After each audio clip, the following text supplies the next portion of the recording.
Au nom du Père et du Fils et du Saint-Esprit, Amen. Bien-aimés dans le Seigneur, bonjour. Si vous venez de suivre notre vidéo, nous vous supplions de vous abonner.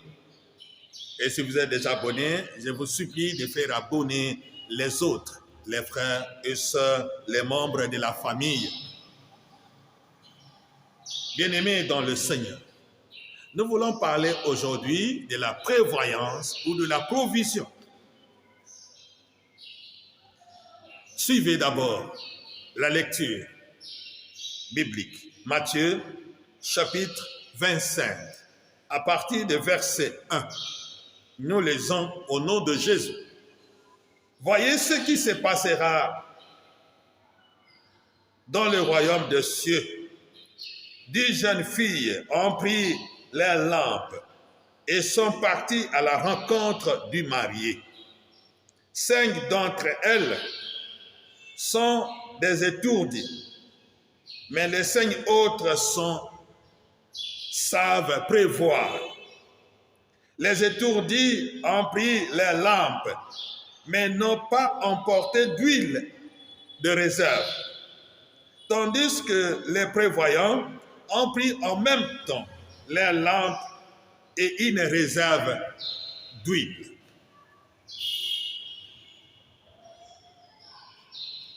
Acclamons la parole de Dieu. Prévoyons.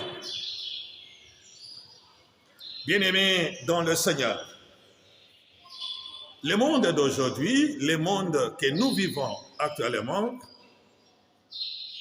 le monde qui est dominé par le capitalisme et le matérialisme, est caractérisé par cette dimension de la prévoyance, la provision. Lorsque une personne reçoit son salaire, il met de la provision dans sa maison. Peut-être pour une semaine, peut-être pour 2 semaines, peut-être pour tout un mois. Peut-être la provision de la nourriture, peut-être la provision du carburant, peut-être la provision pour l'huile de la beauté, peut-être pour les habits, peut-être la provision de l'argent, peut-être pour acheter un appartement, une concession, un jardin ou autre chose. Les gens vivent aujourd'hui dans cette logique. D'autres prévoient même après sa retraite. Après ma retraite, je suis en train de prévoir l'argent que je vais manger.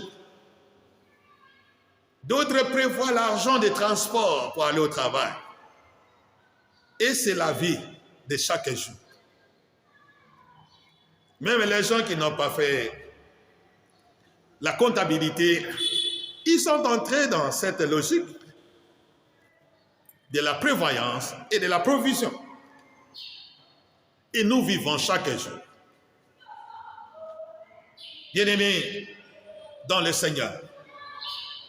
Mais est-ce que cette logique de la prévoyance et de la provision, est-ce que vous avez rapporté ça dans votre vie spirituelle? Et comment vous vivez votre vie de relation avec le Seigneur? Comment vous préparez votre vie dans le royaume des cieux? Est-ce que vous avez cette possibilité de prévoir? Comme vous avez la possibilité de prévoir votre argent, de prévoir votre nourriture, de prévoir vos soins de bain, de prévoir votre carburant, est-ce que vous avez la possibilité de prévoir votre vie spirituelle, votre vie avec le Seigneur, votre vie dans le royaume des cieux? La majorité des frères et sœurs, ils avaient prié d'une manière intense pour les mariages, pour le travail, pour les salaires, pour la santé, pour la délivrance, pour l'avoir, pour l'argent, pour les voyages et autres. Mais une fois reçu ce que le Seigneur leur a donné, à bout la prière, ils ne prient plus. Une fois dans le mariage, ils ne prient plus.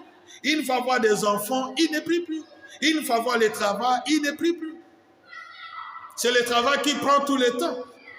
Est-ce que le Seigneur t'a béni pour que tu puisses l'oublier? Est-ce que le Seigneur t'a donné les enfants pour que les enfants prennent sa place? Est-ce que le Seigneur t'a donné le voyage pour que là où tu es, prenne sa place? Est-ce que le Seigneur t'a guéri pour que la santé prenne sa place? Est-ce que le Seigneur t'a donné du travail pour que le travail prenne sa place? Est-ce que le Seigneur t'a donné du salaire pour que le salaire prenne sa place? Bien-aimé dans le Seigneur, où es-tu aujourd'hui? C'est pourquoi Paul dit ceci aux Galates, chapitre 3, verset 1. Qui vous a ensorcelé, les gens des Galates? Vous avez commencé par l'esprit, vous voulez terminer par la chair. Vous avez commencé avec le Seigneur, mais vous terminez avec le travail. Vous avez commencé avec la prière, mais vous terminez maintenant avec les salaires. Vous avez commencé avec le Seigneur, mais vous terminez avec les enfants. Mais qu'est-ce que ces enfants sont? La grâce du Seigneur. Mais qu'est-ce que ton argent? Sans la grâce du Seigneur. Mais qu'est-ce que ton voyage, ta vie à l'étranger, sans la grâce du Seigneur? Mais qu'est-ce que tu vas devenir si tu tournes le dos au Seigneur? Mais mon frère, tu n'es plus prévoyant. Pourquoi? Pourquoi tu n'es plus prévoyant? Pourquoi tu ne prévois plus ta vie spirituelle avec le Seigneur? Tu dois prévoir. Tu dois faire de la provision. Et ça, c'est très important. C'est pourquoi Paul dit, réveille-toi, toi qui dors. Reviens encore. Reviens, frères et sœurs. Réveille-toi. Tu ne peux pas continuer de cette façon. Tu ne peux pas continuer comme si tout marchait. Mais tu oublies, chaque bénédiction appelle chaque combat. Chaque niveau de la bénédiction élève le niveau des combats. Alors faites attention, bien-aimés dans le Seigneur, parce que là où tu es devenu, c'est un niveau de combat que tu as élevé. Alors si tu ne fais pas de la provision, si le Seigneur n'est plus avec toi, si tu es seul, alors souviens-toi de ce qui est arrivé à Samson. Samson croyait que l'Esprit de Dieu était toujours avec lui, alors que Dalila avait déjà coupé ses cheveux et il ne savait pas que l'Esprit de Dieu l'a quitté. Il est parti combattre. Et vous savez ce qui est arrivé à Samson. Si le Seigneur n'est plus avec nous, nous n'avons plus de victoire.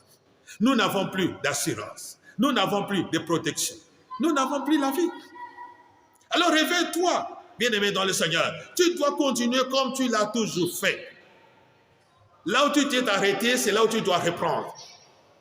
Reprends maintenant ta vie spirituelle avec le Seigneur. Reprends maintenant ta relation avec le Seigneur. Reprends maintenant tes activités avec le Seigneur. Reprends maintenant ta vie. Ne t'arrête jamais, bien-aimé, dans le Seigneur.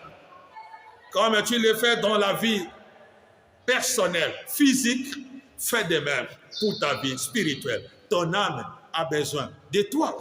Regarde ce que tu fais. Chaque jour, tu te laves.